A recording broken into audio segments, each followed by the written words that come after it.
In the quiet corridors of Buckingham Palace, where whispered conversations often carry more weight than official proclamations, a discovery was made that would shake the very foundations of royal protocol. Behind locked doors in a forgotten vault, palace staff uncovered something that had been missing for over 2 decades, a collection that many believed had been lost forever. The jewelry wasn't just any ordinary collection. These were the personal pieces of Princess Diana, the people's princess, whose tragic death in 1997 left the world mourning and many questions unanswered. Among these questions was the mysterious fate of her most cherished possessions, the pieces that told the story of her life, her struggles, and her transformation from a shy kindergarten teacher to the most photographed woman in the world.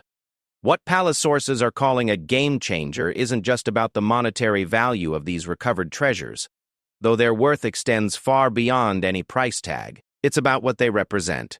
Hidden truths, untold stories, and revelations that could rewrite the narrative we thought we knew about Diana's final years and the circumstances surrounding her death. The discovery has sent shockwaves through the royal family, with senior members reportedly holding emergency meetings behind closed doors. Palace insiders suggest that what was found alongside the jewelry has the potential to alter public perception of events that unfolded in the months before Diana's fatal car crash in Paris. Some pieces carry inscriptions, dates, and modifications that tell a story the royal family never wanted the world to hear. As news of this discovery begins to leak beyond palace walls, one thing becomes clear. This isn't just about recovering lost jewelry. It's about uncovering lost truths that have been buried for over 25 years. The implications of what has been found could change everything we thought we knew about the people's princess and the final chapter of her extraordinary life. The morning sun cast long shadows across the ancient stones of Windsor Castle as Sarah Mitchell, a senior palace curator, made her way through corridors that had witnessed centuries of royal history. It was supposed to be a routine inventory check of the castle's storage facilities, something that happened every few years to catalog and preserve the royal collection. What she discovered that Tuesday morning in March would prove to be anything but routine. Sarah had been working for the Royal Collection Trust for 15 years, but she had never been assigned to Vault 7, located deep beneath the castle's east wing. The vault had been sealed since 1997, its contents listed only as miscellaneous personal effects in the official records. As she descended the narrow stone steps, her footsteps echoing in the confined space, she had no idea that she was about to uncover one of the most significant royal discoveries of the modern era. The heavy oak door required 2 keys to open, both of which had been stored in separate locations for security reasons. As the door swung open with a groan that seemed to protest against being disturbed after so many years, Sarah's breath caught in her throat. The vault was larger than she had expected, with stone walls lined with wooden shelves and several ornate chests positioned around the room. But it was what lay on the central table that made her heart race. Spread across an old velvet cloth were dozens of jewelry pieces, each one carefully wrapped in tissue paper and bearing small identification tags. Even in the dim light of the vault, Sarah could see the unmistakable sparkle of diamonds and the rich glow of precious metals. As she moved closer and began to read the tags, her hands began to tremble. "Property of Diana, Princess of Wales," was written in elegant script on tag after tag.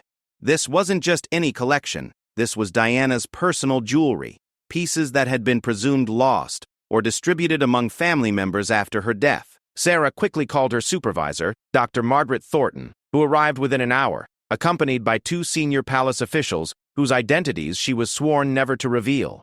Dr. Thornton, a woman known for her composure even in the most extraordinary circumstances, stood in stunned silence as she surveyed the collection. Among the pieces were some of Diana's most famous jewelry items, the sapphire and diamond earrings she had worn to countless royal events, the emerald choker that had belonged to Queen Mary and had been given to Diana as a wedding gift, and dozens of other pieces that had been photographed, adorning the princess throughout her public life. But it wasn't just the presence of the jewelry that was shocking, it was what else they found with it. Tucked beneath one of the ornate boxes was a leather journal bound with a small silver lock.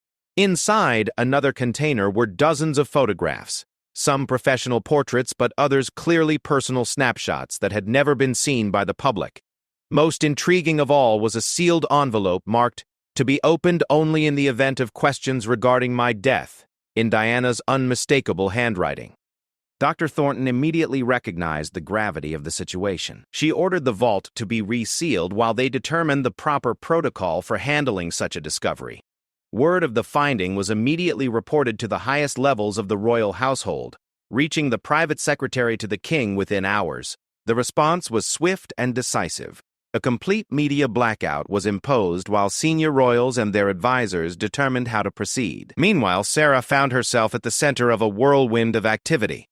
She was questioned extensively about how she had gained access to the vault and what she had observed. Palace security conducted a thorough investigation into how such significant items had remained undiscovered for so long. The answers they uncovered painted a picture of deliberate concealment that went back to the immediate aftermath of Diana's death. According to palace records that were hastily retrieved from various archives, the vault had been sealed on direct orders from Queen Elizabeth II just 3 days after Diana's funeral. The official explanation given at the time was that the vault contained personal effects that needed to be preserved for Diana's sons, William and Harry, until they came of age. However, the documentation showed that neither prince had ever been informed about the vault's existence, and no provisions had been made for them to access its contents. The investigation revealed that only 3 people had possessed keys to the vault: the Queen herself, her private secretary at the time, and the head of palace security. All 3 had taken the secret of the vault to their graves, as the Queen had died in 2022, and the other 2 officials had passed away in the intervening years.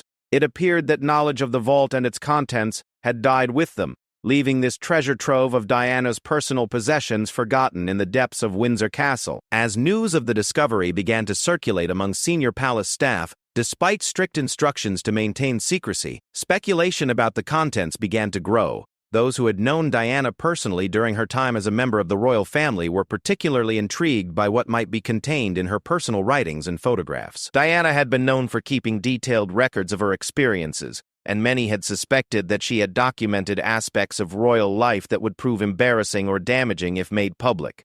The sealed envelope marked for opening only in the event of questions about her death was particularly troubling to palace officials. Diana had died in a car crash in Paris in August 1997, and while the official investigation had concluded that the crash was an accident caused by a combination of high speed and the driver's intoxication, conspiracy theories about her death had persisted for decades. The existence of a letter specifically addressing questions about her death suggested that Diana herself may have had concerns about her safety in the months before her death. Thornton was tasked with conducting a preliminary assessment of all the items in the vault to determine their historical and potential legal significance. Working under conditions of absolute secrecy, with only 2 trusted assistants, she began the painstaking process of cataloging and examining each piece. What she discovered over the following weeks would prove to challenge everything the royal family and the public thought they knew about Diana's final years. The jewelry itself told a fascinating story of Diana's evolution from naive royal bride to confident global icon. Among the earlier pieces were traditional items that clearly reflected the conservative tastes of the royal family: pearl necklaces, understated diamond brooches, and classic gold pieces that would have been deemed appropriate for a new princess. But the later additions to the collection showed a dramatic shift toward more modern, bold designs that reflected Diana's growing confidence and independence. Several pieces bore engravings and modifications that had never been documented before. A stunning diamond tennis bracelet had been modified to include a small charm engraved with the date June 15, 1996, the day Diana's divorce from Prince Charles was finalized. A pair of emerald earrings, gifts from the Saudi royal family, had been reset in a more contemporary style, apparently on Diana's personal instructions. These modifications suggested that Diana had been actively reclaiming and personalizing her jewelry collection, making it truly her own, rather than simply wearing pieces selected for her by royal protocol. But perhaps most intriguing were several pieces that appeared to be more recent acquisitions, purchased in the final months of Diana's life. These included a stunning sapphire pendant that she had apparently bought for herself during a trip to Paris just weeks before her death, and a delicate gold bracelet that bore an inscription in Arabic, a language Diana had been learning in connection with her humanitarian work in the Middle East. Thornton's examination of the photographs found in the vault revealed images that had never been seen by the public, or apparently by other members of the royal family. Many showed Diana in private, candid moments, laughing with her sons, working at her desk, and spending time with friends whose identities had never been publicly known. But others were more formal portraits, taken by professional photographers, that seemed intended for some future publication or display. Among these photographs was a series that appeared to have been taken during Diana's final summer, just weeks before her death. In these images, Diana looked happy and relaxed, but there was something in her expression that Dr. Thornton found troubling. In several photos, Diana appeared to be looking over her shoulder, as if she was concerned about being watched or followed. The timestamps on the photographs showed they had been taken at Kensington Palace, Diana's official residence, raising questions about who might have been taking surveillance-style photographs of the princess in her own home.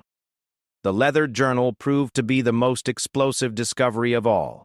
Written in Diana's distinctive handwriting, it contained entries dating from 1994 through July 1997, just weeks before her death. The early entries focused on her struggles with depression and bulimia, topics that Diana had spoken about publicly in her famous Panorama interview, but the later entries contained revelations that went far beyond anything she had ever shared with the public or, apparently, with anyone else. In entry after entry, Diana wrote about feeling increasingly isolated and threatened. She described instances of her phone calls being monitored, her mail being intercepted, and her movements being tracked by individuals she couldn't identify but suspected were connected to British intelligence services. What made these allegations particularly credible was Diana's methodical approach to documenting them. She recorded dates, times, license plate numbers, and detailed descriptions of incidents that formed a pattern of systematic surveillance. One entry from March 1997 was particularly chilling. Diana wrote about discovering electronic devices in her Kensington Palace apartment that she believed were being used to monitor her conversations. She described finding a small device hidden behind a picture frame in her study and another concealed in the light fixture above her bed. Rather than confronting palace security about these discoveries, Diana had apparently decided to document them secretly while making plans to ensure her story would survive even if something happened to her. The final entries in the journal made clear that Diana believed her life was in danger. She wrote extensively about receiving anonymous threatening letters and phone calls, and about incidents where she believed her car was being followed or her food tampered with. Most disturbing of all was an entry dated just 2 weeks before her death, in which Diana wrote about a specific threat she had received, warning her to end her relationship with Dodi Fayed and cease her advocacy work related to landmines and other controversial issues. Thornton read through these journal entries. She began to understand why the vault had been sealed so quickly after Diana's death, and why knowledge of its existence had been so carefully guarded. The contents didn't just represent a collection of personal memorabilia, they constituted a potentially explosive record of Diana's final years that could fundamentally alter public understanding of her death and the circumstances surrounding it. The implications of these discoveries extended far beyond their historical significance. If Diana's allegations about surveillance and threats were accurate, they suggested a level of official monitoring and potential intimidation that would be shocking to the British public. Moreover, the timing of the final journal entries combined with the circumstances of Diana's death just weeks later raised troubling questions about whether the car crash in Paris was as accidental as official investigations had concluded. The news of the vault discovery could only be contained for so long. Within 2 weeks of Sarah Mitchell's initial finding, whispers began circulating through the tight-knit community of royal correspondents and palace insiders. The royal family's attempts to maintain absolute secrecy were complicated by the practical necessities of properly examining and cataloging Diana's possessions, which required bringing in additional experts and specialists. King Charles III was reportedly briefed on the discovery during a private audience with his principal private secretary. According to palace sources who spoke on condition of anonymity, the king's reaction was one of shock, followed by deep concern about the potential implications for the royal family's reputation. Charles had maintained for years that his relationship with Diana, while troubled, had ended amicably and that he harbored no ill will toward his former wife even after their bitter divorce proceedings.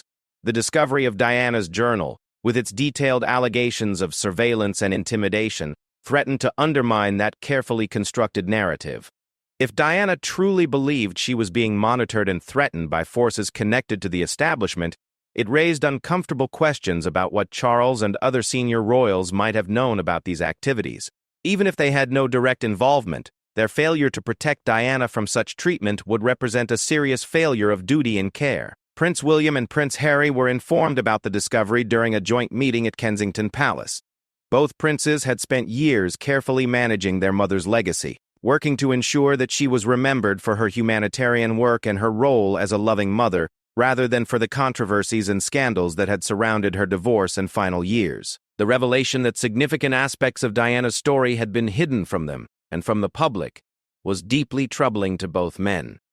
William, as heir to the throne, was particularly concerned about the constitutional implications of the discovery.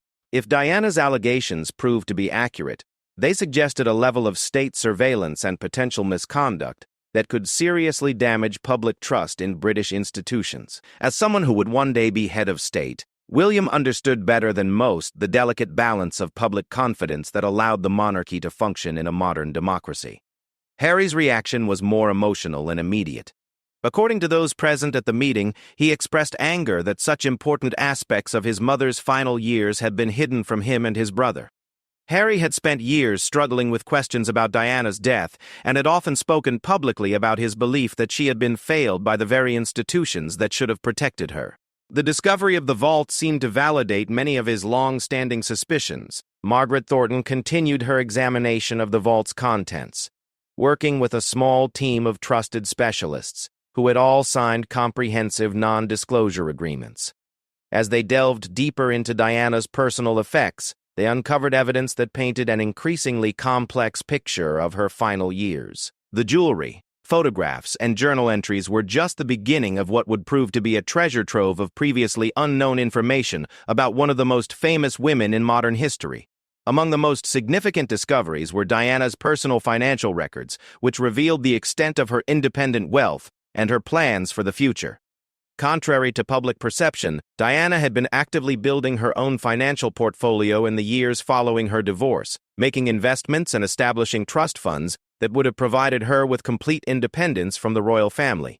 The record showed that she had been working with financial advisors to create a foundation that would have allowed her to significantly expand her humanitarian work. These financial documents also revealed that Diana had been receiving substantial payments from various sources that had never been publicly disclosed. Some of these payments appeared to be related to potential book and television deals that Diana was considering, while others came from wealthy benefactors who supported her charitable work. The existence of these independent income streams suggested that Diana had been planning for a future that would have been largely separate from her role as a member of the royal family. Perhaps most intriguingly, the financial record showed that Diana had been setting aside significant sums of money in accounts that were designated for security purposes. The nature of these expenses was not detailed in the records, but the timing and amounts suggested that Diana had been paying for private security services beyond what was provided by official royal protection. This discovery lent credibility to her journal entries describing surveillance and threats, suggesting that she had been taking concrete steps to protect herself. The photographs found in the vault continued to yield surprising revelations as Dr. Thornton and her team examined them more closely. Using advanced photographic analysis techniques, they were able to identify previously unknown details about Diana's final months. Several photographs showed Diana meeting with individuals who had never been identified in previous accounts of her life. These included what appeared to be intelligence officials from various countries, suggesting that Diana's humanitarian work had brought her into contact with a much wider network of international figures than had been previously known. One series of photographs was particularly intriguing. Taken during Diana's final visit to Bosnia in 1997, they showed her in conversation with local officials and aid workers, but also included images of several unidentified men who appeared to be watching Diana from a distance. The body language and positioning of these individuals suggested professional surveillance rather than casual observation. When these photographs were compared with media coverage of Diana's Bosnia trip, it became clear that the surveillance had been systematic and extensive, but had been carefully edited out of public documentation of the visit. The examination of Diana's jewelry revealed additional surprises that spoke to her evolving independence and changing relationships.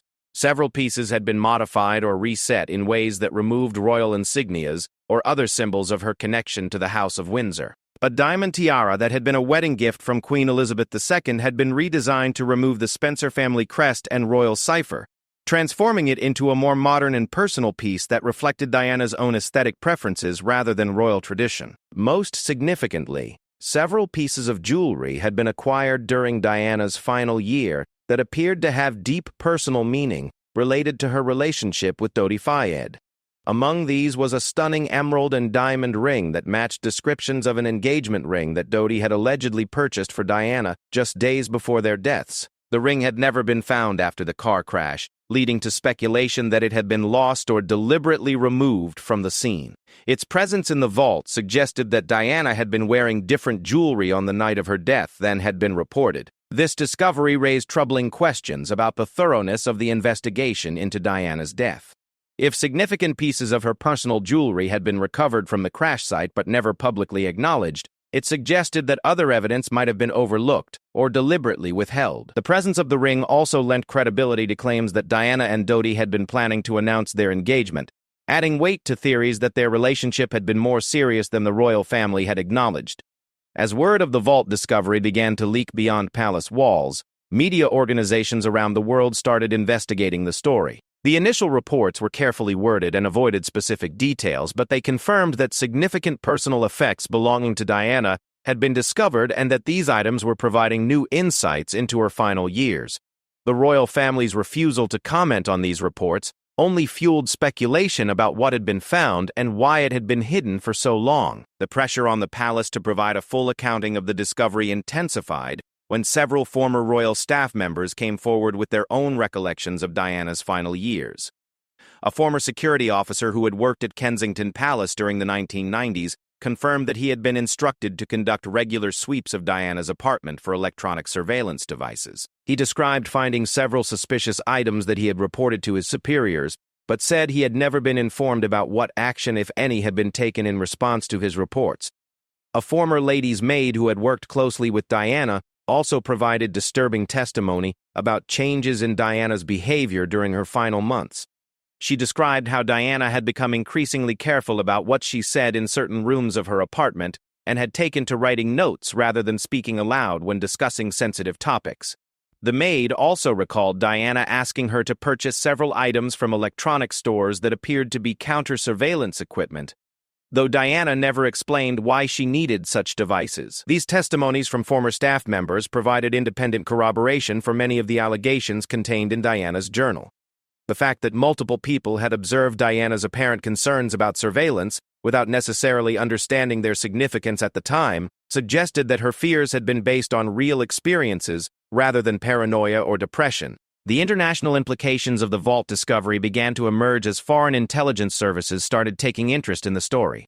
Diana's humanitarian work had brought her into contact with political figures in conflict zones around the world, and her documentation of surveillance activities had potential implications for ongoing diplomatic relationships. Several foreign governments quietly reached out to British officials seeking clarification about what Diana might have known or documented about their activities. The French government was particularly interested in any evidence that might shed new light on the circumstances surrounding Diana's death in Paris. Investigators had always maintained that their investigation into the car crash had been thorough and conclusive, but the discovery of Diana's journal entries describing threats and surveillance raised questions about whether they had been provided with all relevant information about Diana's security concerns. Meanwhile, the Spencer family, Diana's birth family, began legal proceedings to gain access to the vault's contents. As Diana's next of kin, they argued that they had a right to know what personal effects had been hidden and why. The family's legal representatives indicated that they were particularly interested in any evidence that might support a fresh investigation into Diana's death, a cause that Diana's brother, Earl Spencer, had championed for years. The legal battle over access to the vault's contents threatened to become a major constitutional crisis. The royal family argued that the items had been placed in the vault for security reasons and that their disclosure could compromise ongoing intelligence operations or diplomatic relationships. However, legal experts pointed out that if Diana had been the victim of criminal activity, including surveillance or threats, then her personal documentation of these activities could constitute crucial evidence that should be available to law enforcement and judicial review. As public pressure mounted for full disclosure of the vault's contents, senior government officials found themselves caught between their duty to protect national security interests and their obligation to ensure justice for one of the most beloved figures in modern British history. The discovery had transformed from a simple archaeological find into a potential constitutional crisis that threatened to reshape public understanding of Diana's death and the role of British intelligence services in monitoring members of the royal family. The international media attention surrounding the vault discovery also began to attract the attention of investigative journalists and documentary filmmakers who had spent years researching Diana's death. Several teams of investigators announced plans to conduct their own analysis of any information that might be released, while others started examining historical records and interviewing sources who might have information relevant to Diana's allegations of surveillance and threats. The growing pressure for transparency created an impossible situation for the royal family. They could no longer simply deny the existence of the vault or its contents, but neither could they risk the potential consequences of full disclosure. The items found in the vault represented a ticking time bomb that threatened to explode decades of carefully managed public relations and potentially reveal uncomfortable truths about the treatment of one of the most popular members of the royal family in modern history. The breaking point came on a gray Tuesday morning in April when a leaked photograph appeared on the front page of several major newspapers around the world. The image showed just a corner of Diana's open journal, but it was enough to reveal her distinctive handwriting and part of a sentence that read, "They are watching me again today." Following, the leak sent shockwaves through the palace establishment and forced King Charles to convene an emergency meeting of senior royals and government officials. The source of the leak was never identified, though suspicion fell on several individuals who had been granted access to the vault during the examination process. Palace security conducted an intensive investigation, including polygraph tests for all staff members who had been involved in cataloging the contents. The investigation revealed that the security protocols around the vault had been inadequate for such sensitive material, and several heads rolled in the palace security department as a result. The public reaction to the leaked photograph was immediate and intense. Diana's fans and conspiracy theorists alike seized on the image as proof that their long-held suspicions about surveillance and cover-ups had been justified. Social media platforms exploded with demands for full disclosure of the vault's contents, and protest demonstrations were organized outside Buckingham Palace and other royal residences. The pressure became so intense that Prime Minister Sir Keir Starmer was forced to address Parliament about the situation. In a carefully worded statement, the Prime Minister acknowledged that personal effects belonging to Diana had been discovered and that these items were being examined by appropriate authorities. However, he stopped short of confirming the specific allegations about surveillance, stating only that any evidence of wrongdoing will be thoroughly investigated and appropriate action will be taken. Behind closed doors, the situation was far more volatile. Intelligence agencies scrambled to assess the potential damage if Diana's full allegations became public. Several former MI5 and MI6 officials were brought in for questioning about what they might know about surveillance operations involving Diana during the 1990s. While most denied direct knowledge of such operations, the pattern of responses suggested that some form of monitoring had indeed taken place, even if the full extent had been compartmentalized to protect operational security. Dr. Margaret Thornton found herself at the center of an international storm as demands grew for her to provide a complete public accounting of the vault's contents. Professional colleagues and academic institutions called on her to prioritize historical transparency over institutional loyalty.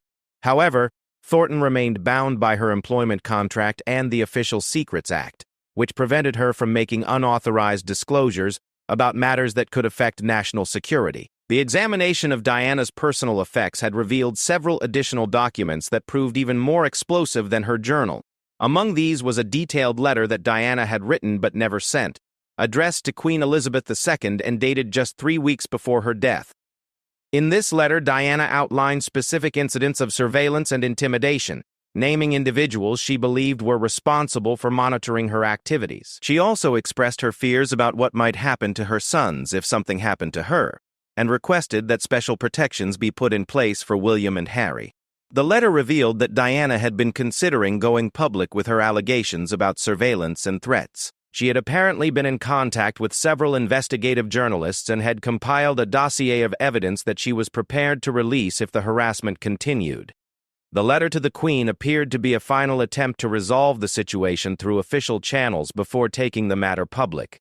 Perhaps most disturbing was Diana's description of a meeting she claimed to have had with a senior government official who had warned her about the consequences of continuing her relationship with Dodi Fayed and pursuing certain aspects of her humanitarian work. According to Diana's account, the official had made it clear that her activities were being seen as detrimental to British interests and that she would be well advised to reconsider her priorities. The veiled threat was unmistakable, though carefully worded to avoid explicit intimidation. The international ramifications of these revelations continued to grow as governments around the world sought to understand what Diana might have documented about their own activities. Diana's humanitarian work had taken her to conflict zones and regions where British intelligence services were known to be active, and her detailed record-keeping raised concerns about what sensitive information she might have inadvertently gathered or deliberately documented. The Egyptian government, in particular, was intensely interested in any information Diana might have recorded about her relationship with Dodi Fayed and his family. The Fayed family had long maintained that Diana and Dodi had been murdered because their relationship posed a threat to the British establishment, and they saw the vault discovery as potential vindication of their claims. Mohammed Al-Fayed, Dodi's father, announced his intention to seek access to any evidence that might support his long-standing allegations about the circumstances of the crash. Legal challenges to the palace's control over the vault contents multiplied rapidly. In addition to the Spencer family's claim, several press organizations filed Freedom of Information requests seeking access to any government records related to Diana's allegations. Civil rights organizations argued that if Diana had been the victim of illegal surveillance, then the evidence should be made available for proper legal review, regardless of any concerns about national security or royal privacy. The situation became even more complicated when several former royal staff members came forward with additional testimony that seemed to corroborate Diana's allegations. A former palace telephone operator revealed that she had been instructed to monitor and log all of Diana's incoming and outgoing calls during the final months of her life.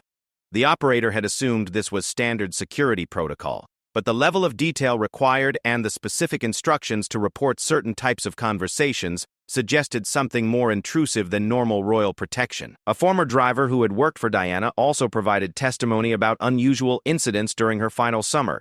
He described several occasions when Diana had asked him to take indirect routes to appointments or to watch for cars that might be following them.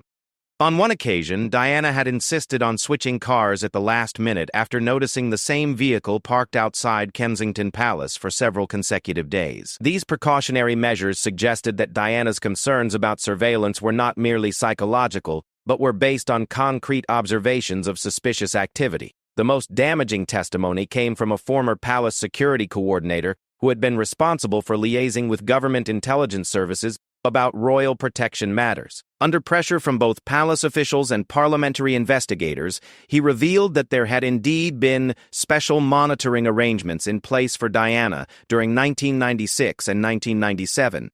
While he insisted that these arrangements were implemented for her protection rather than surveillance, his description of the monitoring activities matched closely with Diana's own accounts of being watched and followed. The revelation that official surveillance of Diana had taken place regardless of its stated purpose transformed the public debate about the vault discovery. What had initially been seen as possible paranoid fantasies of a troubled princess were now revealed to be accurate descriptions of real activities conducted by British security services. The distinction between protection and surveillance became a central point of legal and political controversy, with critics arguing that Diana had been treated more like a security threat than a member of the royal family deserving of protection. International intelligence services also began reviewing their own records relating to Diana's activities during her final years. The American CIA released a statement acknowledging that they had maintained files on Diana due to her high-profile international humanitarian work, but denied any involvement in surveillance activities on British soil. However, Freedom of Information requests filed in the United States revealed that American intelligence agencies had been sharing information about Diana's activities with their British counterparts, suggesting a level of international cooperation in monitoring the princess that went far beyond what had been previously acknowledged. The French authorities reopened their examination of evidence from the car crash investigation in light of the vault revelations.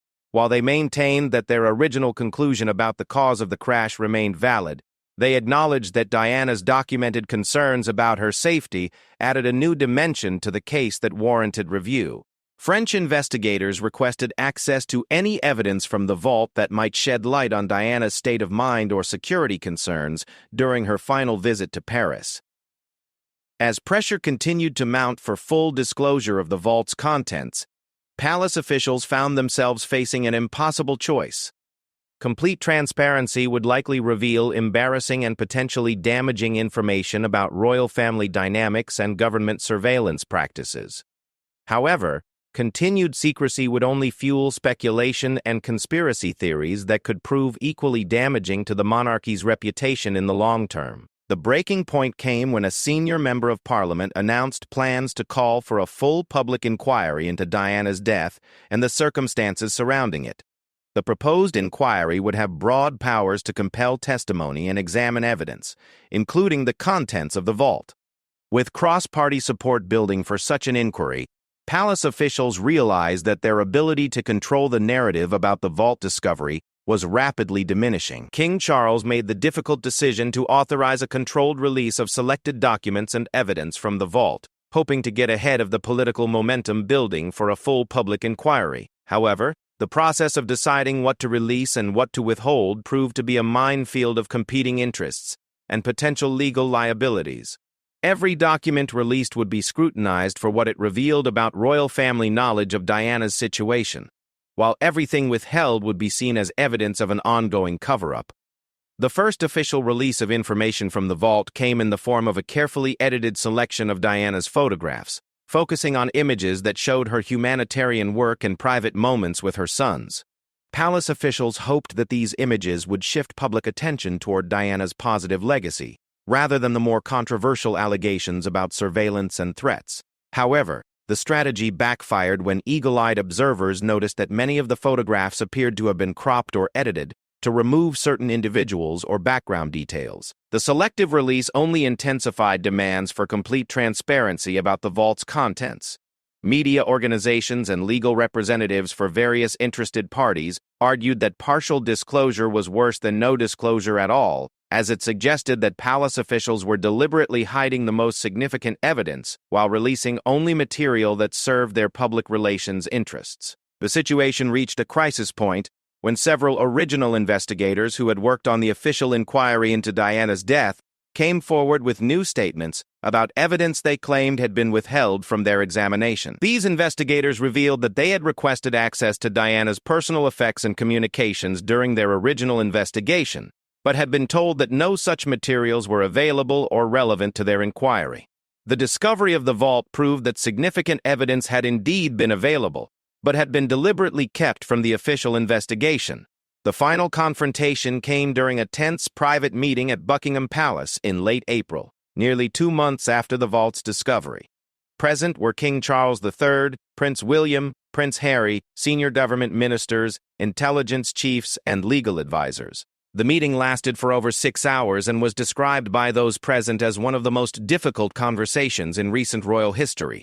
Prince Harry was reportedly the most vocal during the meeting, demanding complete transparency about what had been hidden from him and his brother regarding their mother's final months. According to sources present at the meeting, Harry directly confronted intelligence officials about the surveillance operations that had been conducted against Diana, asking pointed questions about who had authorized these activities and whether they had contributed to the circumstances that led to her death. King Charles found himself in an impossible position, caught between his duty to protect the monarchy and his personal guilt over what had been hidden about his former wife's final years. While Charles and Diana had been divorced at the time of her death and their relationship had been acrimonious, the revelation that she had been subjected to systematic surveillance while fears for her safety were ignored represented a failure that reflected poorly on him as both a former husband and a senior member of the royal family. The intelligence chiefs present at the meeting provided a classified briefing about the surveillance operations that had been conducted against Diana. While the full details of this briefing remain classified, sources indicated that the monitoring had been more extensive than previously acknowledged and had included electronic surveillance of her communications, physical surveillance of her movements, and infiltration of her social and professional circles by intelligence operatives. The justification provided for these activities was Diana's increasing involvement in controversial political causes, particularly her campaign against landmines and her relationships with individuals who were considered security risks by British intelligence. Officials argued that Diana's high profile and access to sensitive locations and individuals made her a potential security vulnerability that required monitoring to protect both her and national interests. However, the revelation that emerged from this meeting was that the surveillance had not been primarily protective in nature. Intelligence officials acknowledged that information gathered through the surveillance program had been used to pressure Diana to modify her behavior and limit her involvement in activities that were considered problematic by the government. This admission transformed the entire narrative around Diana's final years from one of protection to one of intimidation and control. The sealed envelope that Diana had marked to be opened only in the event of questions regarding my death was finally opened during this meeting. Its contents were so explosive that even the limited details that leaked from the meeting were enough to trigger an immediate constitutional crisis. Diana's final letter contained specific allegations about threats she had received and detailed her belief that her death was being planned by individuals connected to the British establishment. In the letter, Diana named specific individuals whom she believed were involved in planning to harm her, including government officials and members of the royal household. She also provided detailed accounts of conversations in which she claimed to have been warned about the consequences of continuing her relationship with Dodi Fayed and her advocacy work on controversial issues. Most damaging of all, Diana expressed her belief that if she died in circumstances that appeared accidental, it should be investigated as murder rather than an accident. The letter also contained Diana's instructions for the custody and care of her sons in the event of her death, provisions that had never been implemented or acknowledged by the royal family.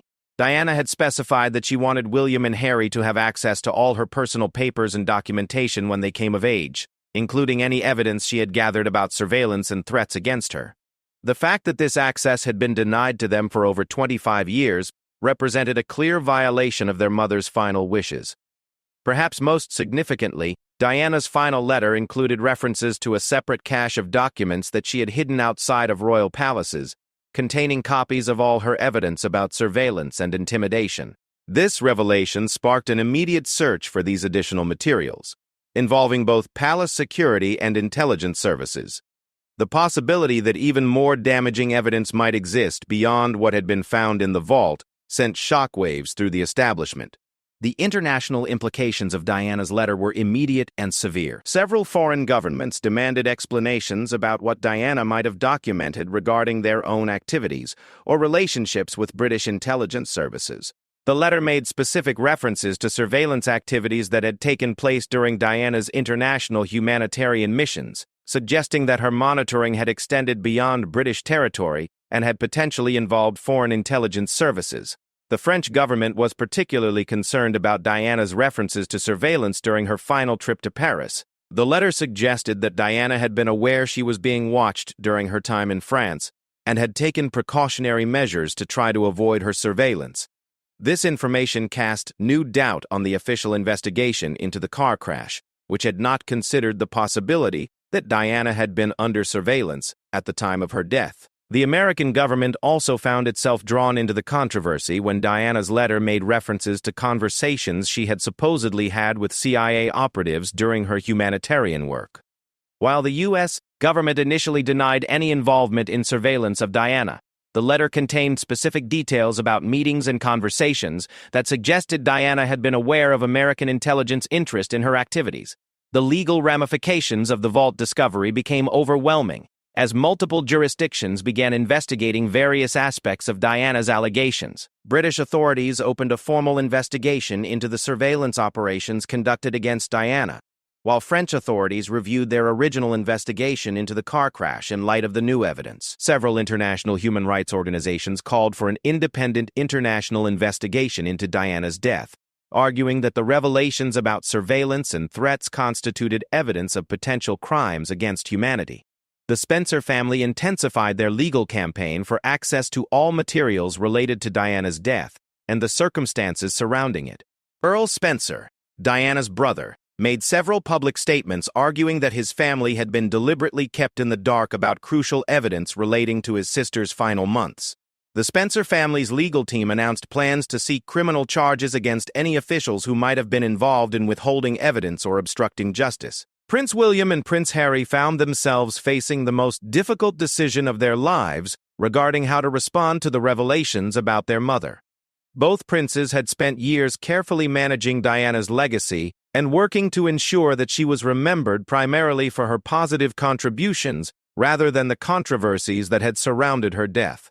The vault discovery threatened to transform their mother into a symbol of government misconduct and royal family dysfunction, rather than the humanitarian icon they had worked to preserve.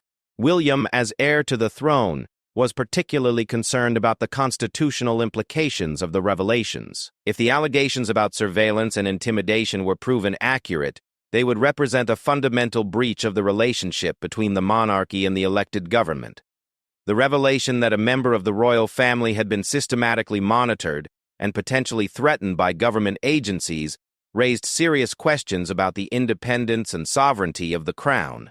Harry's response was more immediate and emotional. In a series of private meetings with his father and brother, Harry reportedly demanded that the royal family publicly acknowledge what had been done to Diana and commit to ensuring that such treatment would never be repeated.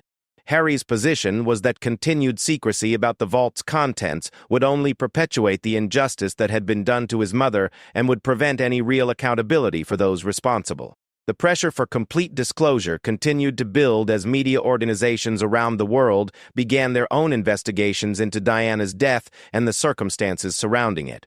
Several major news outlets announced plans to publish comprehensive analyses of the vault discovery and its implications, regardless of any official attempts to suppress the information. The global nature of interest in Diana's story made it impossible for British authorities to control the narrative or limit the spread of information about the vault's contents. The final phase of the crisis began when several former government officials came forward with their own accounts of what they had known about surveillance operations against Diana. A former Home Secretary revealed that he had been briefed about special monitoring arrangements for Diana, but had been told that these were necessary security measures rather than surveillance operations. His revelation that government ministers had been kept partially in the dark about the true nature of the monitoring added another layer of deception to an already complex situation. The most damaging testimony came from a former intelligence operative who had been directly involved in the surveillance of Diana during 1997. Speaking on condition of anonymity, this individual provided detailed accounts of the extent and nature of the monitoring, including descriptions of electronic surveillance equipment that had been placed in Diana's residences and vehicles. The operative's testimony confirmed many of the specific allegations that Diana had made in her journal and letter, providing independent verification of her claims about being watched and followed. The operative also revealed that information gathered through the surveillance program had been shared with senior members of the royal household, contradicting previous claims that the royal family had no knowledge of the monitoring activities. This revelation implicated the royal family directly in the surveillance program and suggested that they had been complicit in activities that Diana experienced as harassment and intimidation. As the full scope of the vault discovery and its implications became clear, it became obvious that the royal family and the British government faced a crisis that could not be resolved through traditional damage control measures. The evidence contained in Diana's personal effects constituted a devastating indictment of how she had been treated during her final years, and the attempt to hide this evidence for over 25 years had only made the eventual revelation more damaging. The story that had begun with a routine inventory check of royal storage facilities had evolved into one of the most significant constitutional and political crises in modern British history. The jewelry, photographs, and documents found in that forgotten vault beneath Windsor Castle had not only revealed hidden truths about Diana's final years, but had also exposed a pattern of surveillance, intimidation, and cover-up that went to the very heart of the British establishment. The full implications of the vault discovery continue to unfold as investigations proceed and more evidence comes to light. What began as excitement about recovered jewelry has become a reckoning with uncomfortable truths about power, privilege, and the treatment of one of the most beloved figures in modern history. The game-changing discovery that palace sources had promised has indeed changed everything, but not in ways that anyone could have anticipated when that vault door was first opened on that March morning in Windsor Castle.